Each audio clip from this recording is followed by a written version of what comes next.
Yo, what's up dude? Ketemu lagi dengan kita di sini masih di Indo Gems Crypto Channel. Hari ini di tanggal 17 ya, di bulan Januari 2024 guys.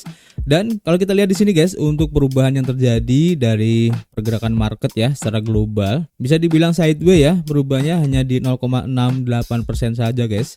Begitu juga untuk Fear and Greed Index masih bertahan di 0,61 deh di area grid. Dan tentu saja ini adalah efek kontribusi dari Bitcoin dan juga teman-teman nongkrongnya di sini ya. Kalau kita lihat dalam waktu 24 jam ke belakang, tampaknya pergerakan Bitcoin tidak terlalu signifikan ya. 0,6% saja untuk perubahannya. Begitu juga untuk Ethereum, memang ada kenaikan di 2,3% tipis ya. Untuk BNB masih sideways di 0,3%, Solana ada kenaikan di 4,8%. Untuk SRP justru turun ya tipis di 0,18%. Dan beberapa altcoin yang lain kalau kita lihat di sini ya, tampaknya perubahannya tidak terlalu berbeda jauh meskipun ada yang hijau dan ada yang merah ya, tapi rata-rata hanya di 1-2% aja guys ya. Dan kalau kita lihat di sini, kemudian kalau kita lihat ya, pergerakan dari perubahan harga Bitcoin terlihat di sini guys. Untuk close candle kemarin hijau ya, cukup bagus, trennya naik guys. Dan kita lihat aja apakah akan mencoba retest lagi di harga 44.000 ya. Dan kalau kita lihat dari pola pergerakannya, kemungkinan akan turun dulu guys, mengikuti tren lainnya ya. Kemudian akan turun di sekitar harga 42.500, baru akan mencoba naik lagi, retest di resisten 44.000 ya, tepatnya di MA20 time frame daily di sini guys. Dan seandainya itu bisa close candle di atasnya, maka ada kemungkinan ya untuk Bitcoin ini naik lagi. Ini keren banget.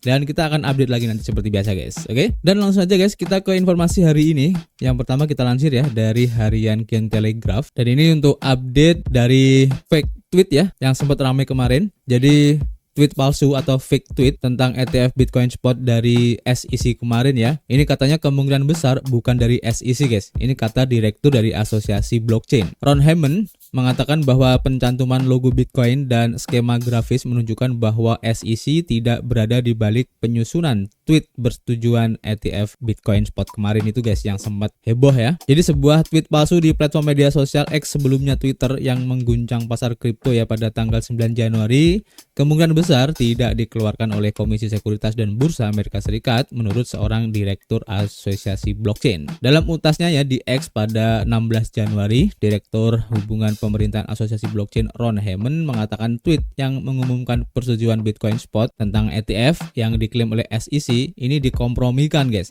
dan tidak mungkin dikeluarkan oleh komisi. Banyak yang berspekulasi di dunia maya ya bahwa seseorang di SEC telah merilis tweet secara prematur yang mengumumkan persetujuan ETF, mengingat komisi tersebut secara resmi menyetujui ETF pada 10 Januari. Ketua SEC Gary Gensler dan komisi tersebut ya mengklaim bahwa tweet pada tanggal 9 Januari yang menawarkan awal yang salah katanya untuk peluncuran beberapa ETF Bitcoin Spot dihasilkan dari akun X yang disusupi guys, dan halaman keamanan platform media sosial tersebut mengumumkan pada 10 Januari bahwa SEC belum mengaktifkan autentikasi multifaktor katanya. Nah, setelah tweet yang mengguncang pasar tersebut ya, banyak anggota parlemen Amerika Serikat menyerukan penyelidikan terhadap praktik SEC, di mana Senator Ron Wyden dan Cynthia Lummis mengirimkan surat kepada Inspektur Jenderal SEC Deborah Jeffrey pada 11 Januari kemarin guys, dan menyebutnya sebagai hal yang tidak dapat dimaafkan karena komisi tersebut gagal mengikuti protokol keamanannya. Dan SEC mengatakan bahwa mereka berkoordinasi dengan Biro Investigasi Federal atau FBI ya untuk menyelidikkan masalah peretasan tersebut guys. Menyusul pencatatan beberapa saham ETF Bitcoin, Bursa Amerika Serikat dilaporkan mengalami arus masuk lebih dari 1 miliar dolar ya ke produk kripto pada pekan yang berakhir 12 Januari kemarin, dan persetujuan untuk SEC untuk ETF yang terkait dengan Bitcoin berjangka pada Oktober 2021 menghasilkan sekitar 1,5 miliar dolar arus masuk pada minggu pertama perdagangannya guys. Ini keren banget ya. Jadi kita tunggu aja ya kira-kira nanti apa hasil dari penyelidikan ya atas kasus tweet SEC kemarin yang sempat heboh ya tentang ETF guys. Karena ini cukup menarik untuk dibahas karena banyak pihak yang mengalami kerugian ya, seperti yang sudah kita informasikan kemarin, dan nanti kita akan update lagi di sini guys. Kita lanjut ke informasi berikutnya. Kita lansir dari harianbitcoin.com ya. Diinformasikan bahwa upaya untuk eksploitasi Bitfinex untuk SRP senilai 15 miliar dolar ini gagal ya, dan ini adalah update-nya guys. Jadi eksploitasi yang gagal ini pada pertukaran mata uang kripto Bitfinex ini terungkap yang melibatkan token SRP senilai hampir 15 miliar dolar. jumlah yang mewakili hampir setengah dari kapitalisasi pasar XRP ya, sebesar 31 miliar dolar guys. Yang awalnya ya ditandai oleh akun pelacakan blockchain Whale Alert yang menyebabkan kehebohan di kalangan pengamat pasar dan penggemar kripto karena besarnya ini guys. Jadi upaya yang terjadi pada hari Senin dini hari itu dilaporkan sebagai transaksi besar-besaran sebesar 25,6 miliar XRP ke Bitfinex guys. Namun ini ternyata merupakan manuver yang menipu karena transfer yang sebenarnya hanya beberapa sen dalam XRP saja guys, dan gagal karena likuiditas yang tidak mencukupi dari sisi pengirim. Paulo Ardoino sebagai Chief Technology Officer Bitfinex mengkonfirmasi ya kejadian tersebut dalam sebuah postingan di X bahwa bursa tersebut telah menjadi sasaran eksploitasi pembayaran parsial katanya. Dan eksploitasi ini memanfaatkan fitur dalam jaringan XRP Ledger di mana kolom jumlah dalam transaksi dapat menyesatkan penerima untuk mengasumsikan transfer dana penuh, padahal hanya sebagian yang dikirim. Ardoino lebih lanjut mengklarifikasi bahwa serangan tersebut digagalkan karena sistem Bitfinex dengan benar mengidentifikasi dan menandai transfer sebagai pembayaran sebagian. Tujuan dibalik eksploitasi ini mungkin untuk menipu Bitfinex agar menerima transfer tersebut sebagai transfer yang sah yang berpotensi membuka jalan bagi pelanggaran keamanan yang signifikan. Namun penanganan Bitfinex terhadap bidang data deliver amount yang secara akurat mencerminkan token XRP yang ditransfer memainkan peran penting dalam menghindari resiko keamanan ini guys. Setelah itu, Whale Alert menarik peringatan awalnya tentang transaksi tersebut, mengakui adanya kesalahan dalam membaca respon node Ripple yang menyebabkan postingan yang salah. Terlepas dari insiden yang meresahkan ini, respon pasar tampaknya telah diredam ya. Dan harga XRP menunjukkan tren yang stabil, hanya turun 0,3% saja pada hari itu guys. Nah ini menarik ya, dan ini membuktikan ya bahwa keamanan dari Bitfinex ini bisa cukup diandalkan guys, dan terbukti sudah bisa menggagalkan aksi peretasan ini guys, dan ini keren banget, yang tentu saja ya akan meningkatkan kredibilitas dari Bitfinex itu sendiri guys. Oke, kita lanjut ke informasi berikutnya, kita lansir dari EMB Crypto. Diinformasikan untuk update dari Ethereum ya, yaitu Denchun atau Denkan, terserah nanti kalian bacanya gimana ya. Nah pertanyaannya, apakah update Denchun ini akan memacu harga Ethereum guys, dimana Ethereum tetap stagnan ya meskipun minat terhadap Ethereum Inscription ini meningkat. Ini mungkin agak lain ya ceritanya, karena Inscription itu sendiri dirancang untuk memfasilitasi ya agar suatu blockchain yang tidak support smart contract agar bisa digunakan atau mempunyai utilitas yang lain, tidak hanya sebagai alat tukar saja guys. Nah sedangkan di Ethereum itu sendiri sudah merupakan blockchain dengan smart contract-nya sendiri dan support untuk dibangun jaringan-jaringan di bawahnya yang juga support untuk smart contract itu sendiri. Jadi mungkin ini akan menjadi sesuatu cerita yang berbeda ya untuk Ethereum kalau kita bandingkan dengan Bitcoin, tapi ini cukup menarik untuk diikuti guys, karena di luar sana juga tidak sedikit ya blockchain-blockchain yang mengeluarkan inscription-nya sendiri ya, seperti Dogecoin juga mengeluarkan sendiri. Kalian bisa cek ya di beberapa media informasi guys, dan beberapa layer 1 yang lain juga ada guys. Jadi baru-baru ini Ethereum mengalami peningkatan besar-besaran ya dalam aktivitas jaringan, sebagian didorong oleh meningkatnya minat pada inscription. Inscription merupakan 77% dari semua transaksi Ethereum untuk periode singkat, dan lonjakan inscription ini berkontribusi pada peningkatan penggunaan gas di jaringan secara bersamaan guys. Nah maksudnya alamat yang tertarik ke jaringan melalui inscription ini ya dapat berdampak positif pada Ethereum dengan meningkatkan aktivitas dan keterlibatannya secara keseluruhan.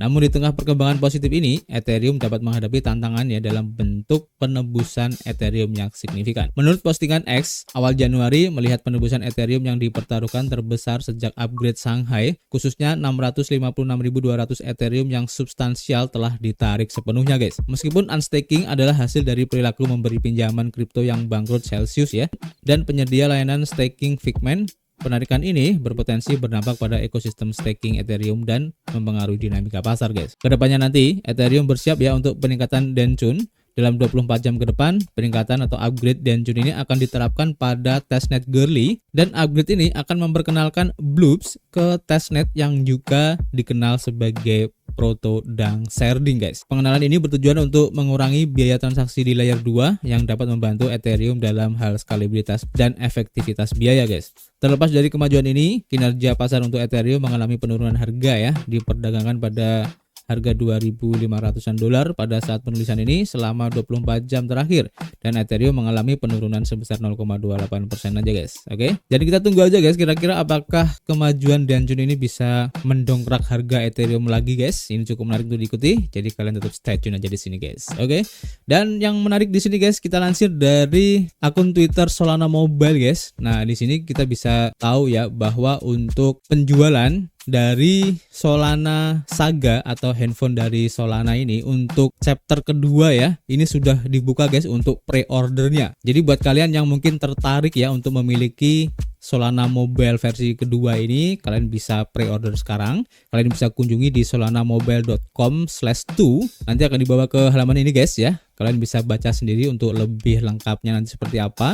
Dan kalau kita lihat di sini ya, untuk pre-ordernya ini akan di shipping 2025 nanti guys, jadi masih sekitar 1 tahun lagi. Tapi untuk pre-ordernya sudah dibuka untuk sekarang, dan untuk founder window-nya ini sekitar $450 guys ya. Ini hanya harga awal ya, atau bisa dibilang DP lah ya. Dan untuk harga sebenarnya nanti mungkin akan diinformasikan lebih lanjut guys. Dan yang cukup menarik di sini guys, kenapa kok orang-orang sekarang lagi mencari handphone Saga ini guys. Yang pertama, waktu kemarin ya, kalau kita lihat waktu handphone Saga pertama itu harganya sempat turun sangat murah guys. Yang pertama kali keluar itu dengan harga sekitar $1.000, itu sempat menyentuh di harga sekitar $500-an ya turunnya. Nah, setelah itu ternyata guys, bagi para pemegang HP Saga itu mendapatkan airdrop gratis dari token BONG guys. Dan harga ataupun nominal yang didapatkan ya dari airdropnya itu harganya lebih mahal dibandingkan dengan harga handphonenya itu sendiri. Kalau nggak salah itu masih mendapatkan keuntungan sekitar $400-an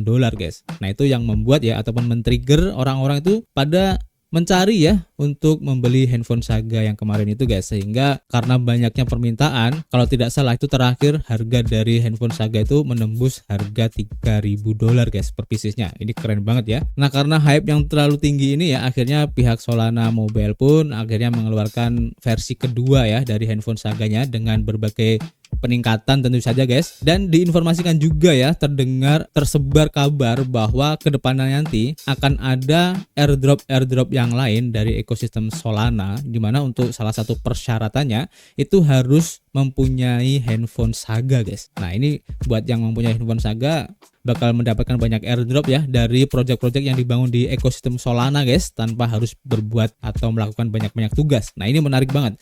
Nah, itu juga salah satu yang men-trigger ya kenapa harga dari handphone Solana Saga ini meningkat pesat, dan tidak menutup kemungkinan ya untuk yang versi kedua ini harganya akan mahal guys. Oke, dan bisa saja melebihi dari harga yang pertama yaitu di $1.000 ya, mungkin bisa nyampe 1.500 atau mungkin bisa $2.000. Oke, kita akan update lagi guys untuk perkembangannya. Jadi kalian stay tune di sini. Dan untuk informasi hari ini cukup ya. Nanti kita akan share informasi-informasi yang belum sempat kita share di video kali ini di akun Twitter IndoJam guys. Dan buat project-project baru yang lagi pre-sale, yang lagi airdrop dan lain-lain, nanti kita akan share di akun Telegram ya, baik di akun Telegram group ataupun di akun Telegram channel guys. Jadi kalian gabung ya di situ. Oke? Dan seperti biasa guys, kita masih menunggu kritik dan saran kalian di kolom komentar. Nanti kita akan ngobrol banyak di dalamnya, dan tentu saja kita akan ketemu lagi di informasi berikutnya.